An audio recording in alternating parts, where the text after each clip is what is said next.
नमस्कार साथियों, एक बार फिर से आप सभी लोगों का बहुत बहुत स्वागत है। कैसे हैं आप सभी लोग? आशा करते हैं सभी लोग चुस्त दुरुस्त और मस्त होंगे। अपनी पढ़ाई में बहुत ही व्यस्त होंगे, है ना? अपनी पढ़ाई में बहुत ही व्यस्त होंगे क्योंकि आप जान रहे हो आने वाला जो समय है वो परीक्षाओं का दौर होगा।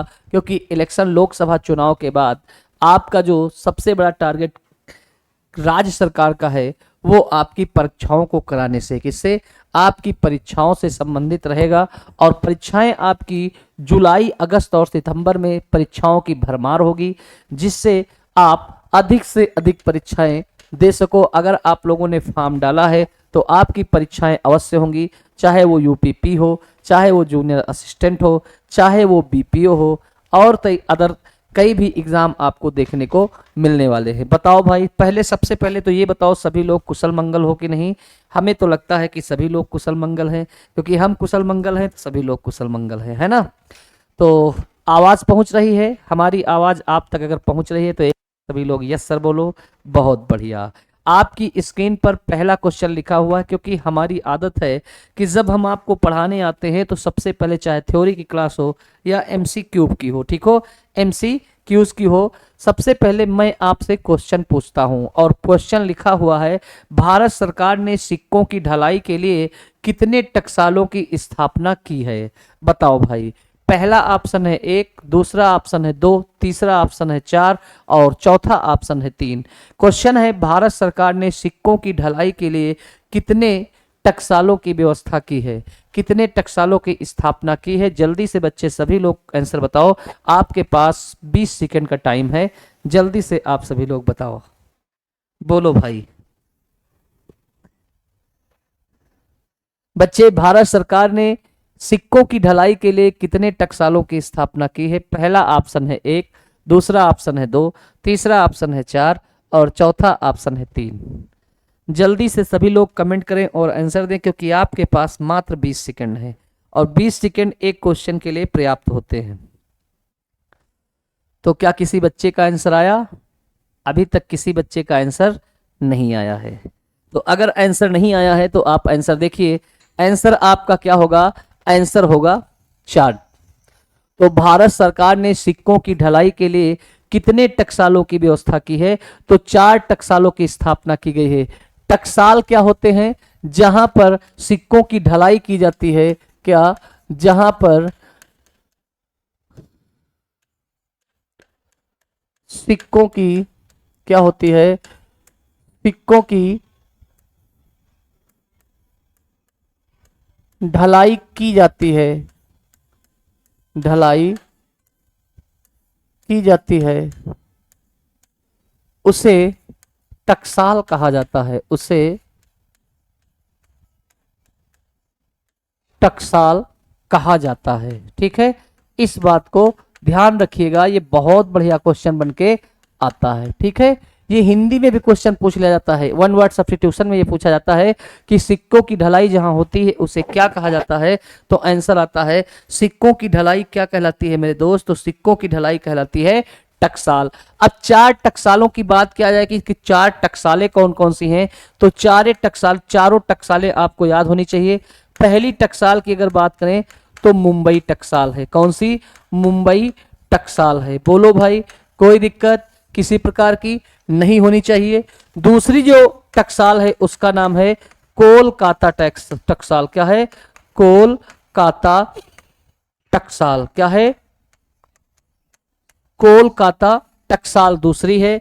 अगर आपसे पूछे तीसरी टकसाल का क्या नाम है, तो आप कहोगे हैदराबाद। क्या? हैदराबाद टकसाल है। कौन सी? हैदराबाद टकसाल है। ठीक है, हैदराबाद टकसाल है। और अगर पूछे कि चौथी टकसाल कौन सी है, तो आप कहोगे नोएडा टकसाल। कौन सी? नोएडा टकसाल इसकी चौथी टकसाल है। बोलो भाई, क्या इतने में कोई समस्या नहीं होनी चाहिए? अब आपसे यह भी पूछ लेता है कि बताओ मुंबई टकसाल की स्थापना कब हुई थी? तो मुंबई टकसाल की स्थापना 1803 ईस्वी में हुई थी। कब हुई थी?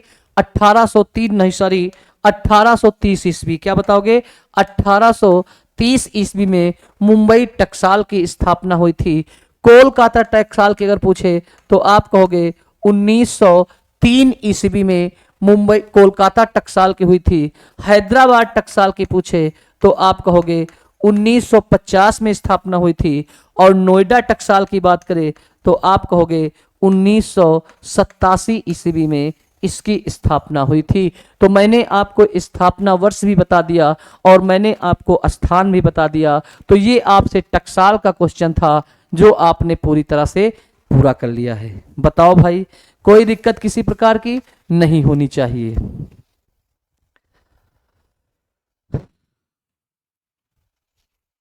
बोलो भाई, किसी प्रकार की कोई दिक्कत नहीं होनी चाहिए। बहुत अच्छे।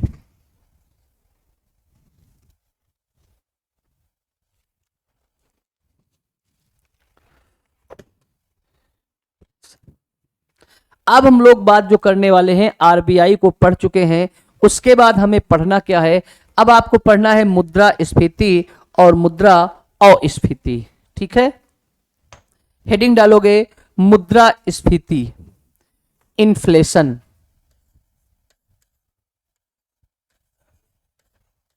मुद्रा स्फीति। बच्चे बहुत बोलते कि सर ये समझ में नहीं आता है, इसको इंग्लिश में इन्फ्लेशन बोलते हैं। क्या बोलते हैं?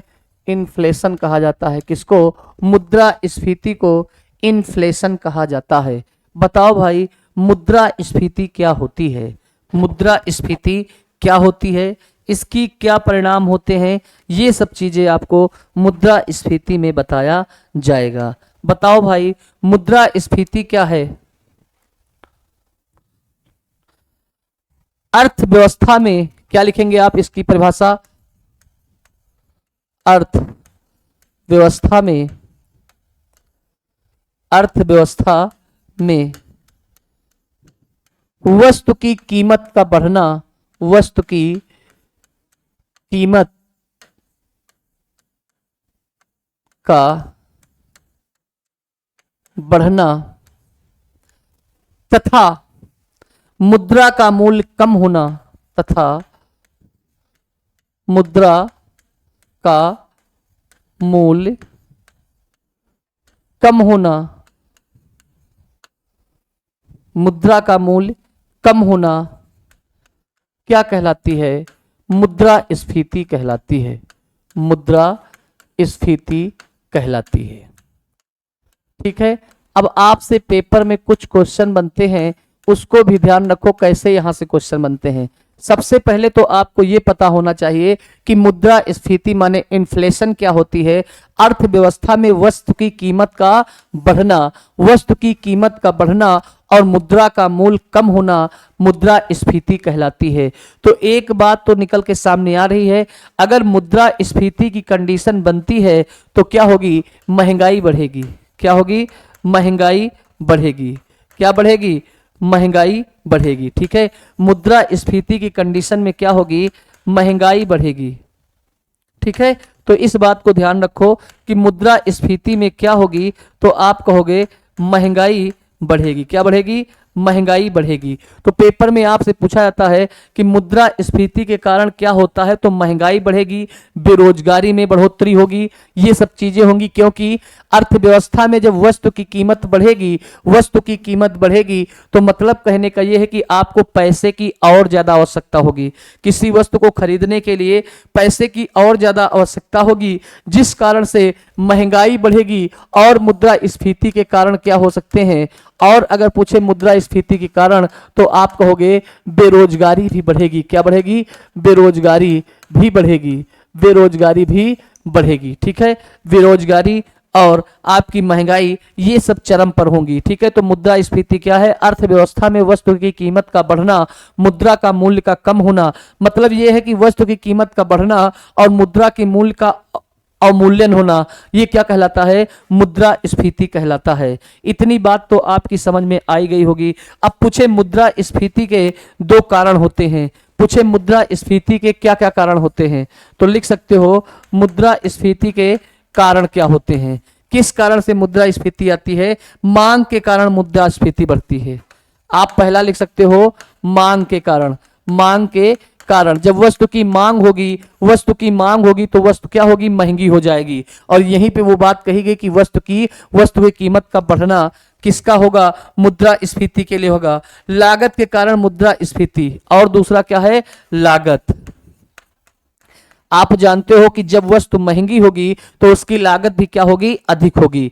अधिक लागत या लागत का अधिक होना, लागत का अधिक होना, ये दो कारण किसके होते हैं, तो मुद्रास्फीति अर्थात इन्फ्लेशन के होते हैं। बताओ भाई,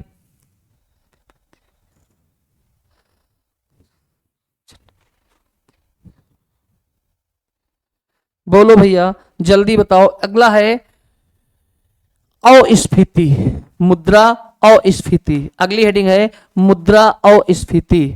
अगली है मुद्रा अस्फीति, या इसको आप लिख सकते हो अस्फीति। क्या लिखोगे, अस्फीति। डिफ्लेशन बोलते हैं इसको, क्या बोलते हैं, डिफ्लेशन बोलते हैं।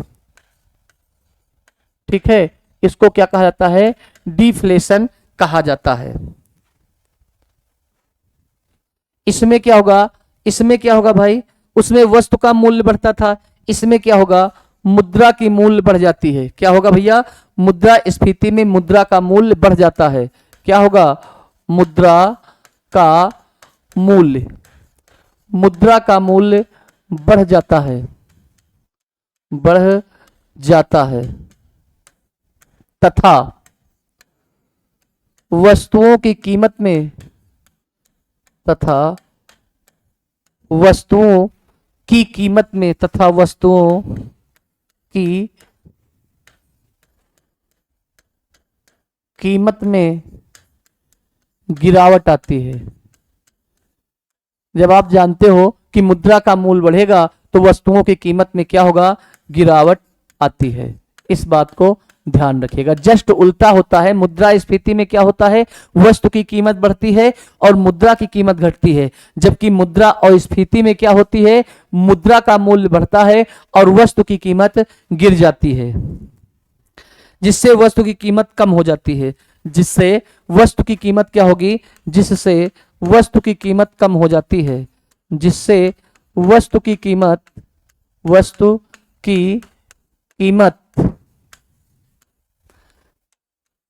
कम हो जाती है, वस्तु की कीमत कम हो जाती है, जिससे वस्तु की कीमत क्या होती है, कम हो जाती है। मुद्रा अस्फीति मुद्रास्फीति से ज्यादा खतरनाक होती है। ये आप नोट करके लिख लेना, बहुत बढ़िया क्वेश्चन यहां से बनके आता है। पेपर में आपसे पूछा जाता है कि मुद्रास्फीति खतरनाक होती है कि मुद्रा अस्फीति, तो आप लिख सकते हो मुद्रा अस्फीति। मुद्रा अस्फीति, मुद्रास्फीति से, मुद्रास्फीति से अधिक खतरनाक होती है, अधिक खतरनाक होती है, अधिक खतरनाक होती है। इस बात को ध्यान रखिएगा। ठीक है, अगर आपसे पूछे कि मुद्रा अस्फीति भयानक होती है कि मुद्रास्फीति, तो आप कहोगे मुद्रा अस्फीति मुद्रास्फीति से अधिक खतरनाक होती है। इस बात का ध्यान रखिएगा। बताओ भाई, ध्यान रहेगा कि नहीं?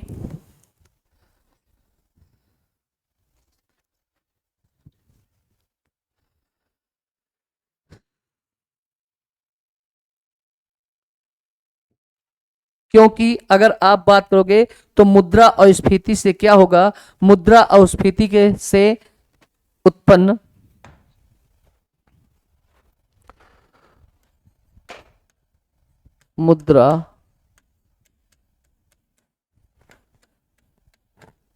मुद्रा अस्फीति से उत्पन्न कठिनाई। जब मुद्रास्फीति होती है तो कौन कौन सी कठिनाइयों का सामना करना पड़ता है या क्या क्या उसमें आपके सामने नजर आएंगी? तो क्या सामने आएंगी, उत्पादन में कमी। क्या होगा, सबसे पहले तो आप कहोगे सर उत्पादन में कमी होगी। क्या, उत्पादन में कमी होगी। दूसरी क्या होगी, बेरोजगारी में वृद्धि होगी। क्या होगी, बेरोजगारी में वृद्धि होगी। बेरोजगारी में क्या होगी, वृद्धि होगी। दो बातें तो हो गई, बेरोजगारी में वृद्धि, मांग में कमी आएगी, क्योंकि जब उत्पादन नहीं होगा तो उसका मांग भी कम होगा। क्या होगा, मांग में कमी आएगी। मांग में क्या होगी, कमी आएगी। और क्या हो गई, आय में कमी उत्पन्न होगी। क्या होगी, आय में कमी उत्पन्न होगी। आय में कमी होगी। इस बात को ध्यान रखिएगा, ठीक है। बेरोजगारी में वृद्धि होगी, बाकी सब में क्या होगी, कमी होगी, जो अर्थव्यवस्था के लिए एक कुचक्र का कार्य करता है। जो ये मुद्रा और स्फीति है, ये अर्थव्यवस्था के लिए अर्थव्यवस्था के लिए अर्थव्यवस्था के लिए एक कुचक्र का काम करती है। एक कुचक्र का काम करती है, काम करती है। जो अर्थव्यवस्था के लिए एक कुचक्र का काम करती है, वो क्या होती है, मुद्रा और स्फीति होती है। आपने देखा कि मुद्रा और स्फीति के कितने भयानक परिणाम दिखाई देते हैं। फिर से एक बार नजर डालते हैं, मुद्रा और स्फीति से उत्पन्न कठिनाइयां कौन कौन सी आती हैं। सबसे पहले उत्पादन में कमी हो जाएगी। क्या होगी, उत्पादन में कमी हो जाएगी। बेरोजगारी में वृद्धि हो जाएगी, क्योंकि बेरोजगार वैसे भी बहुत लोग हैं, और वृद्धि हो जाएगी। मांग में कमी आ जाएगी, क्योंकि जब उत्पादन नहीं होगा तो बहुत कठिनता से मिलेगी, इसलिए लोग उससे क्या करेंगे, कतराना शुरू हो जाए। अभी चावल है, मान लो चावल 25 रुपए किलो है, ठीक है, चावल 25 रुपए किलो है, अभी यही चावल 50 रुपए किलो हो जाए तो क्या उसकी डिमांड रहेगी, ज्यादा नहीं बचेगी, क्योंकि महंगा हो गया है। लोग कम खाएंगे, कम इस्तेमाल करेंगे, रोटी का प्रयोग ज्यादा करेंगे भोजन में। समझ पा रहे हो। आगे है, आय में कमी हो जाएगी। जब उत्पादन नहीं होगा तो आय नहीं होगी। तो इस बात को ध्यान रखो कि मुद्रा और स्फीति से उत्पन्न कठिनाइयां कौन कौन सी होती हैं। उत्पादन में कमी आएगी, बेरोजगारी में वृद्धि आएगी, मांग में कमी आएगी, आय में, मांग मतलब डिमांड में कमी आएगी। ये अर्थव्यवस्था के लिए एक कुचक्र का काम करती है। बोलो भाई। एक है स्टैगफ्लेशन। क्या होता है, पूछा जाता है कभी कभी, स्टैगफ्लेशन क्या होता है। स्टैगफ्लेशन क्या होता है, बताओ भाई। स्टैगफ्लेशन क्या होता है, अर्थव्यवस्था या इकोनॉमिक्स में शब्द लिया जाता है। स्टैगफ्लेशन क्या होता है, इसको बोलते हैं अवरोध के साथ मुद्रास्फीति। इसका हिंदी होता है अवरोध के साथ मुद्रास्फीति। अवरोध के साथ मुद्रास्फीति, इसको बोलते हैं स्टीफ्लेशन। क्या बोलते हैं, स्टैगफ्लेशन, ठीक है, स्टैगफ्लेशन बोला जाता। अर्थव्यवस्था में एक तरफ मुद्रास्फीति एवं दूसरी तरफ अस्फीति की स्थिति दिखाई दे, क्या बोलेंगे इसका मतलब। अर्थव्यवस्था में क्या कहोगे, अर्थव्यवस्था में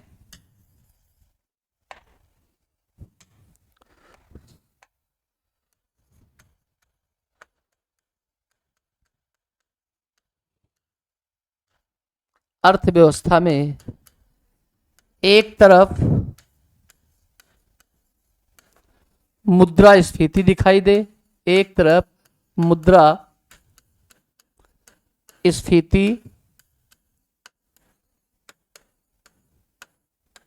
दिखाई दे, तथा दूसरी ओर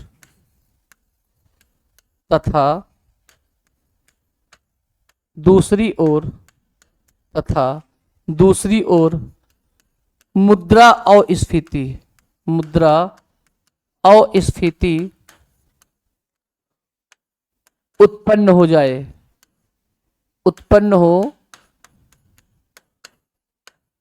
जाए तो इसे स्टैगफ्लेशन कहा जाता है। हो जाए तो स्टैगफ्लेशन कहलाती है। ये कंडीशन जो होती है क्या कहलाती है, स्टैगफ्लेशन कहलाती है। ये कंडीशन बहुत कम देखने को मिलती है। विकासशील देशों में यह स्थिति दिखाई देती है। एक चीज याद रखना, नोट करके ध्यान देना, विकासशील देशों में यह स्थिति ज्यादा दिखाई देती है। विकासशील विकासशील देश, अब आप समझ सकते हो भारत, विकासशील देशों में, विकासशील देशों में यह स्थिति दिखाई देती है, यह स्थिति दिखाई देती है। विकासशील देशों में यह स्थिति आपको क्या है, अक्सर दिखाई देगी। जैसे भारत में बात किया जाए तो भारत में यह स्थिति दिखाई देती है, बिल्कुल भारत में दिखाई देती है। बहुत बढ़िया, बहुत बढ़िया। ठीक है भाई, अगर बात करें मुद्रास्फीति के प्रभाव, क्या हेडिंग होगी, अगली हेडिंग होगी मुद्रास्फीति के प्रभाव। क्या होगी, मुद्रास्फीति के प्रभाव, किस किस क्षेत्र में क्या क्या इसका प्रभाव दिखाई देगा। मुद्रा स्फीति के प्रभाव, ठीक है, मुद्रास्फीति के प्रभाव आपको दिखाई देंगे। अगर हम बात करें तो एक तरफ आप लिख सकते हो क्षेत्र, माने किस क्षेत्र में इसका क्या प्रभाव दिखाई देगा, और दूसरी ओर आप लिख सकते हो क्या, प्रभाव, क्या देख सकते हो, प्रभाव। ठीक है, अगर बात करें तो अगर हम बात करें कि मुद्रास्फीति होने के कारण उत्पादन पर क्या प्रभाव पड़ेगा, अगर मुद्रास्फीति हो जाए तो उत्पादन पर क्या प्रभाव पड़ेगा, तो उत्पादन में क्या होगी, वृद्धि होगी। क्या होगी, ये क्वेश्चन आपसे पूछा जा सकता है कि मुद्रास्फीति के प्रभाव के कारण उत्पादन पर क्या प्रभाव पड़ेगा, तो उत्पादन में क्या होगी, वृद्धि होगी। और एक चीज जानते हो, रोजगार में भी क्या होगी, रोजगार में वृद्धि होगी। आप जानते हो जब उत्पादन अधिक होगा तो रोजगार में भी वृद्धि होगी। क्या होगी, उत्पादन अधिक तो रोजगार में वृद्धि। अगर बात करें रोजगार मिल रहा है, उत्पादन हो रहा है, तो आय में क्या होगी, आय में भी वृद्धि होगी। क्या होगी, आय में भी वृद्धि होगी, मतलब मुद्रास्फीति ठीक है। अगर निवेश की बात करें तो आप जानते हो जब आपके पास पैसा होगा तो आप खर्च करोगे, वृद्धि दर्ज कर दी जाएगी। ठीक है, तो आप देखें क्या, उत्पादन में वृद्धि, रोजगार में वृद्धि, आय में वृद्धि, निवेश में वृद्धि, और बेरोजगारी में क्या होगी, कमी होगी। क्या होगी, बेरोजगारी में कमी होगी। बेरोजगारी में क्या होगी, बेरोजगारी में कमी होगी। ठीक है, बेरोजगारी में क्या होगी, कमी होगी। अच्छा, वेतन भोगियों को क्या होगा, वेतन भोगियों की हानि होगी। वेतन भोगी में क्या प्रभाव दिखाई देगा, तो हानि होगी, वेतन भोगियों में हानि होगी। अगर दूसरी तरफ बात कर लें, अब फिर से देखते हैं, एक तरफ आपका होगा क्षेत्र और एक तरफ क्या होगा, वृद्धि। प्रभाव, क्षेत्र और प्रभाव, ये अभी मुद्रास्फीति की ही बात चल रही है। ठीक है, मुद्रास्फीति की ही बात चल रही है कि मुद्रास्फीति से क्या होगी। अगर बात करें कि निर्यात में क्या होगी, निर्यात में क्या होगा, निर्यात में कमी होगी कि बढ़ोतरी होगी, बताओ भाई। जब पैसा आपके पास है तो वस्तुएं आप काहे ज्यादा बाहर भेजोगे, निर्यात में क्या होगी, कमी होगी। जबकि आयात में क्या होगी, जब आपके पास पैसा होगा तो नई नई वस्तुओं को आप मंगाने का काम करेंगे, तो इसमें क्या होगी, वृद्धि होगी। क्या होगी भैया, आय में आपकी आयात में वृद्धि होगी। और ऋणी को क्या होगा, ऋणी को क्या होगा, लाभ प्राप्त होगा। ऋणी को क्या होगा, लाभ होगा। अगर बात किया जाए बांड धारक को क्या होगा, बांड धारक पर क्या प्रभाव पड़ेगा, बांड धारक पर प्रभाव, बांड धारक पर क्या प्रभाव आएगा, तो इससे हानि होगी। क्या होगी, हानि होगी। तो ये आपके क्षेत्र है किसके, मुद्रास्फीति से क्या क्या बातें सामने निकल के आ सकती हैं। बात समझ पाए कि नहीं, बोलो भाई।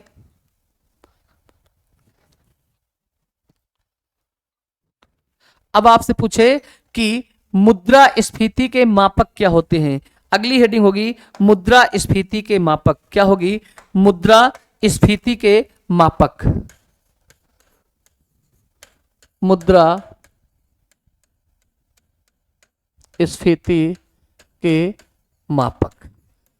माने किस किस से मुद्रास्फीति को मापा जाता है। मुद्रास्फीति के मापक के बारे में हम लोग बात करने वाले हैं। मुद्रास्फीति के मापक के बारे में बात करेंगे तो दो तरीके से मापते हैं, एक है थोक मूल सूचकांक, एक है उपभोक्ता मूल सूचकांक।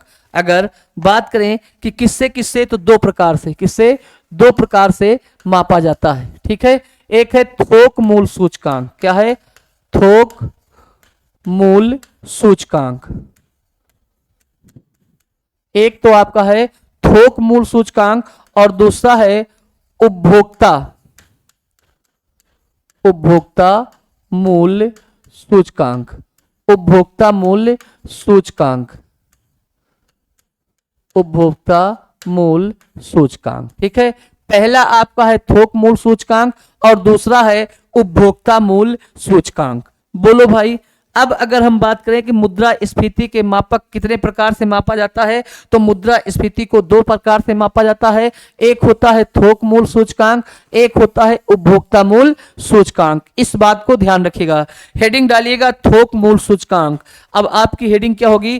थोक मूल सूचकांक। थोक मूल्य सूचकांक, थोक मूल्य सूचकांक पे बात की जाएगी। किस पे बात करेंगे? थोक मूल्य सूचकांक। अब ये थोक मूल्य सूचकांक क्या होता है? आवाज आ रही है? किसी प्रकार की कोई दिक्कत? बोलो भाई। थोक मूल्य सूचकांक। ठीक है, सेल चेंज कर लेते हैं।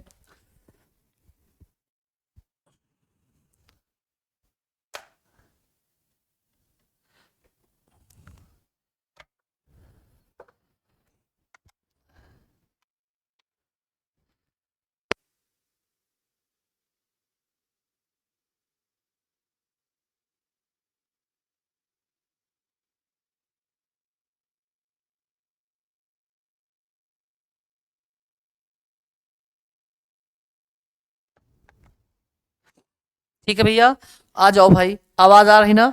ठीक है, बहुत बढ़िया। क्या है? थोक मूल सूचकांक पे बात करेंगे। थोक मूल सूचकांक साप्ताहिक स्तर पर ज्ञात किया जाता है। इस बात को ध्यान रखना। थोक मूल सूचकांक क्या होता है? थोक मूल सूचकांक, थोक मूल सूचकांक साप्ताहिक स्तर पर ज्ञात किया जाता है। साप्ताहिक, थोक मूल सूचकांक साप्ताहिक स्तर पर ज्ञात किया जाता है। बहुत अच्छा पॉइंट है, याद रखना। साप्ताहिक स्तर पर ज्ञात किया जाता है, ज्ञात किया जाता है। थोक मूल सूचकांक साप्ताहिक स्तर पर ज्ञात किया जाता है। वर्तमान में इसका आधार वर्ष, बहुत अच्छा क्वेश्चन बन के आता है, वर्तमान में इसका आधार वर्ष क्या है? वर्तमान में इसका आधार वर्ष अगर आपसे पूछे कि वर्तमान में इसका आधार वर्ष क्या है, तो 2011 और 12। क्या बताओगे? 2011 और 2012। इससे पहले 2003 और 2004 और 5 हुआ करते हैं। वर्तमान में इस सूचकांक में 676 वस्तुओं को शामिल किया गया है।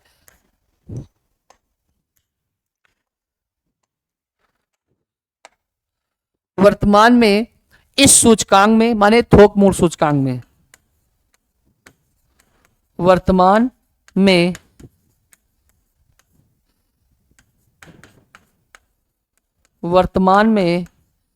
इस सूचकांक में कितनी वस्तुएं शामिल की गई हैं? 676 वस्तुएं शामिल की गई हैं। कितनी?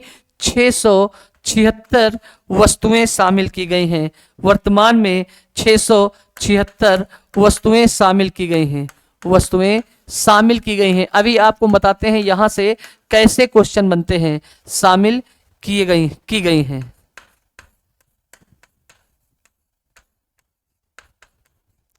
वर्तमान में इस सूचकांक में 676 वस्तुएं शामिल की गई हैं। पेपर में आपसे पूछे थोक मूल्य सूचकांक क्या होता है। थोक मूल्य सूचकांक साप्ताहिक स्तर पर ज्ञात किया जाता है। वर्तमान में इसका आधार वर्ष जो है वो है 2011 और 12। वर्तमान में इसका आधार वर्ष 2011-12 था। अगर आपसे पूछे वर्तमान में मूल थोक मूल्य सूचकांक का वर्ष 2011-12 से पहले किस वर्ष को निर्धारित किया गया था, तो आप कहोगे 2004 और 5 को निर्धारित किया गया था। पेपर में आपसे पूछेगा वर्तमान में इस सूचकांक में या वर्तमान में थोक मूल्य सूचकांक में कितनी वस्तुओं को शामिल किया गया है, तो वर्तमान में टोटल 676 वस्तुओं को शामिल किया गया है। बताओ भाई, इसमें कोई दिक्कत?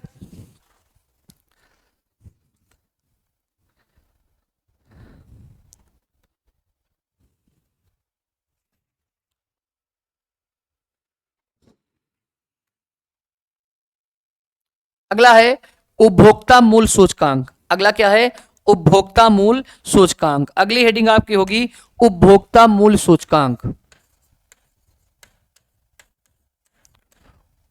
उपभोक्ता मूल्य सूचकांक। अगला क्या है? उपभोक्ता मूल्य सूचकांक। अभी आपने पढ़ा था थोक मूल्य सूचकांक। थोक मूल्य सूचकांक जो था वो साप्ताहिक स्तर पर ज्ञात किया जाता था, लेकिन अब पूछा गया उपभोक्ता मूल्य सूचकांक को किस स्तर पर ज्ञात किया जाता है। तो लिखेगा उपभोक्ता मूल्य सूचकांक। क्या लिखेंगे? उपभोक्ता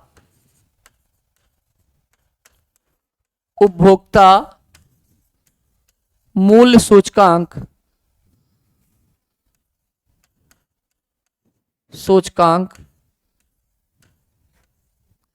उपभोक्ता मूल्य सूचकांक मासिक स्तर पर ज्ञात की जाती है। किस स्तर पर? मासिक स्तर पर ज्ञात की जाती है। मासिक स्तर पर ज्ञात की जाती है। ठीक है, ज्ञात की जाती है। उपभोक्ता मूल्य सूचकांक मासिक स्तर पर ज्ञात की जाती है, जबकि थोक मूल्य सूचकांक जो था वो साप्ताहिक स्तर पर ज्ञात की जाती थी।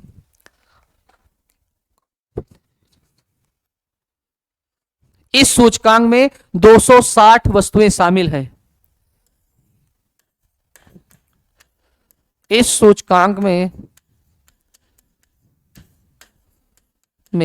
260 वस्तुएं शामिल है। कितनी?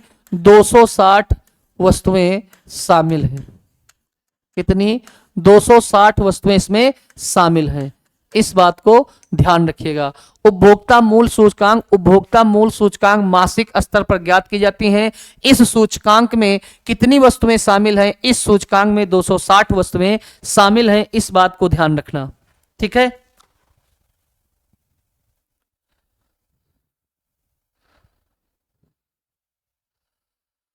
उपभोक्ता मूल्य सूचकांक को जारी किया गया जो 3 आधार पर ज्ञात किया जाता। अगर बात किया जाए तो उपभोक्ता मूल्य को 3 आधार पर ज्ञात किया जाता। उपभोक्ता मूल्य सूचकांक को आगे लिखेगा उपभोक्ता मूल्य सूचकांक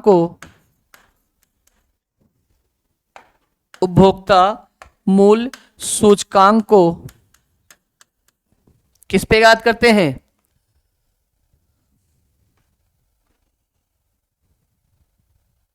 ज्ञात करने के लिए उपभोक्ता मूल्य सूचकांक को ज्ञात करने के लिए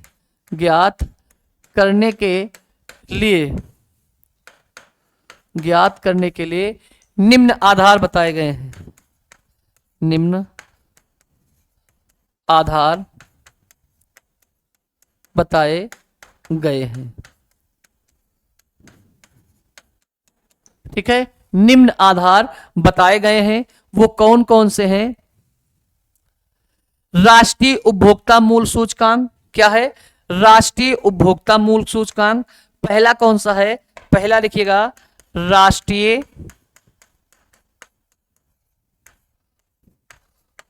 उपभोक्ता मूल्य सूचकांक।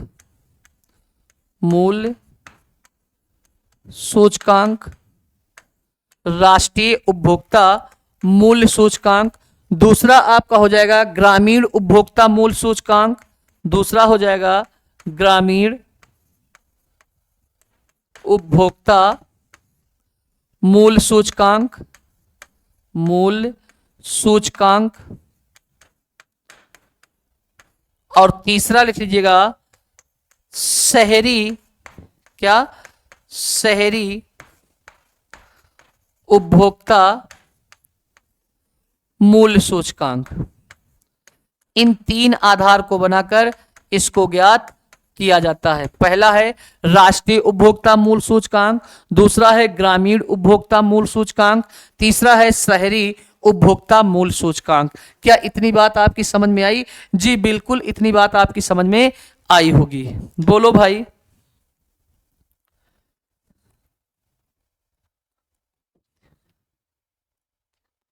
अगर पूछे तो एक नोट करके लिख लेना, बहुत इंपॉर्टेंट है, नोट लिख लेना।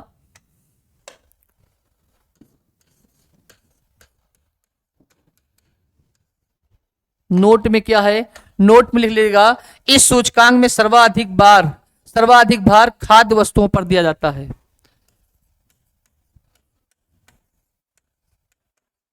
इस सूचकांक में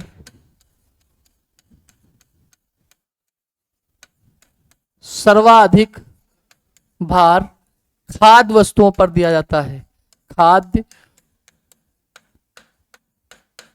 वस्तुओं पर दिया जाता है, पर दिया जाता है। किस पे दिया जाता है?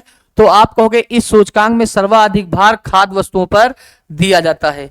बोलो भाई, कोई दिक्कत? इतने में कोई दिक्कत नहीं है तो एक बार सभी लोग बोलो यस सर। ठीक है, बहुत बढ़िया, बहुत अच्छे। बोलो भाई, आवाज आ रही? सब कुछ क्लियर है? देख लेते हैं एक बार कौन कौन सी चीजों को हम लोगों ने आज इस क्लास में कवर किया है। ठीक है, एक बार फिर से हम लोग उसको दोहराएंगे। ठीक है, पहला तो सबसे पहले हमने आपसे क्वेश्चन पूछा था तो उसकी कोई बातें नहीं, क्योंकि हमने आपको अच्छे से समझा दिया था। उसके बाद हमने कहा था कि अब हम लोग किस पे बात करने वाले हैं? अब हम लोग बात करने वाले हैं किस पर? अब हम लोग बात करने वाले हैं मुद्रा स्फीति पर, जिसको बोलते हैं इन्फ्लेशन, है ना। किस पे? मुद्रा स्फीति पे बात करने वाले थे। मुद्रा स्फीति के अगर हम बात करें, अच्छा, मुद्रा स्फीति से बेरोजगारी नहीं होती, ठीक है, बेरोजगारी में कमी आती है, तो इस बात को मिटा दीजिएगा, बेरोजगारी नहीं होती इससे। ठीक है, रोजगार बढ़ता है, महंगाई जरूर आ जाती है। ठीक है, तो क्या है मुद्रा स्फीति से? क्या आशय है? अर्थव्यवस्था में वस्तु की कीमत का बढ़ना, किसी अर्थव्यवस्था में वस्तु की कीमत में बढ़ोतरी और मुद्रा की मूल्य में कमी होना क्या कहलाता है? मुद्रा स्फीति कहलाती है। कारण क्या होते हैं? मांग के कारण होती है और लागत का अधिक होना होता है। आगे बात करते हैं अस्फीति क्या होती है, डिफ्लेशन क्या होती है?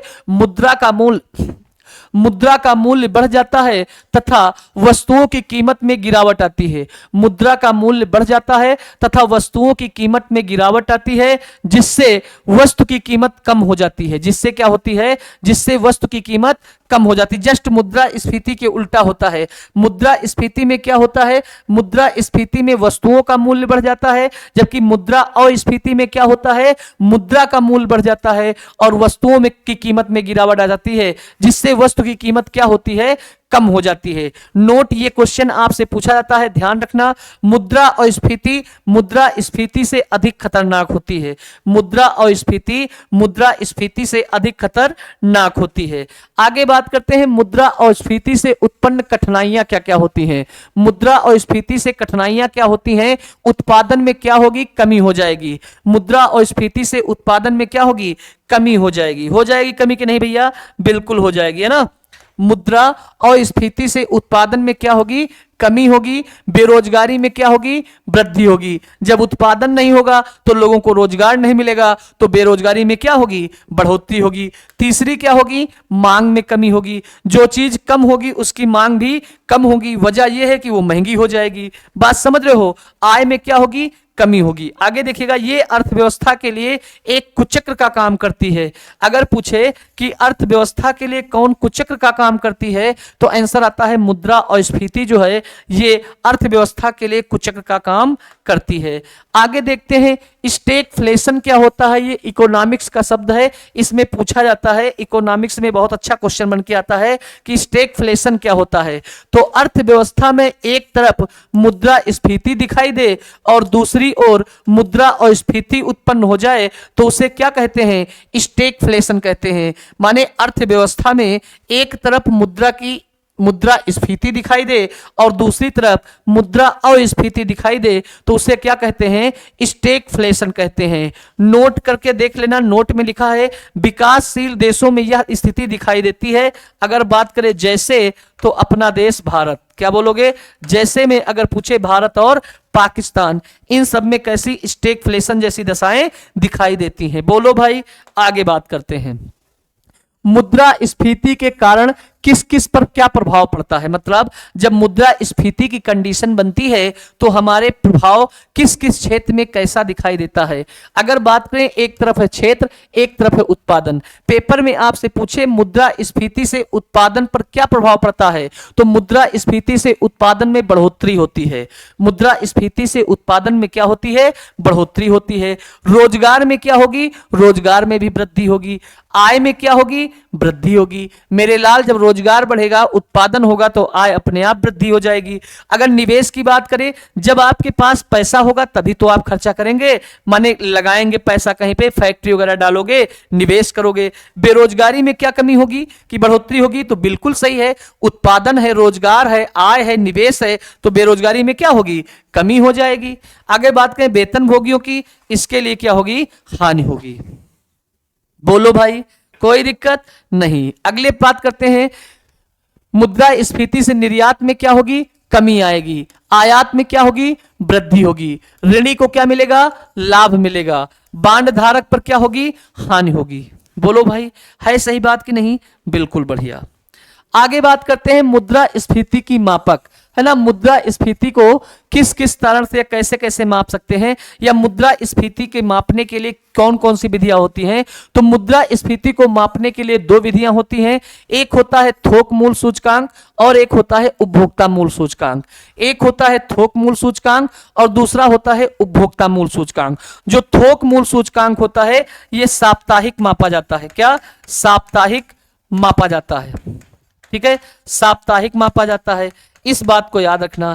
जबकि उपभोक्ता मूल सूचकांक क्या है? ये मासिक मापा जाता है, एक माह पे मापा जाता है, मासिक मापा जाता है, ठीक है, मासिक मापा जाता है। बात समझ रहे हो कि नहीं? बिल्कुल समझ में आ रही होगी।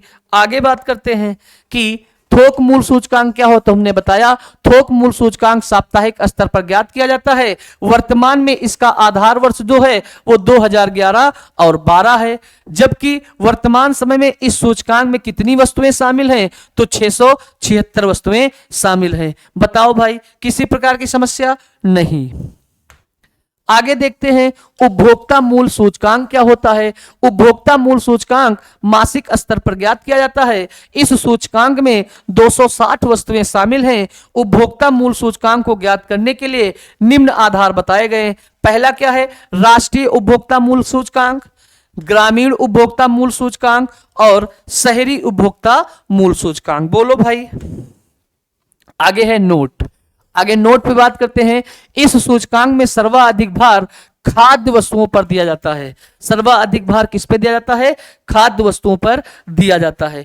तो इस प्रकार से मैं आशा करता हूं कि आपको जितनी भी बातें बताई गई वो एक एक आपकी समझ में आ गई होंगी। बोलो भाई, कोई दिक्कत, किसी प्रकार समस्या नहीं। तो आज के लिए मेरे प्यारे साथियों, मेरे प्यारे दोस्तों, आज के लिए इतना ही रखते हैं। बाकी बातें आपको अगली क्लास में देखने को मिलने वाली हैं। तो तब तक के लिए जय हिंद साथियों।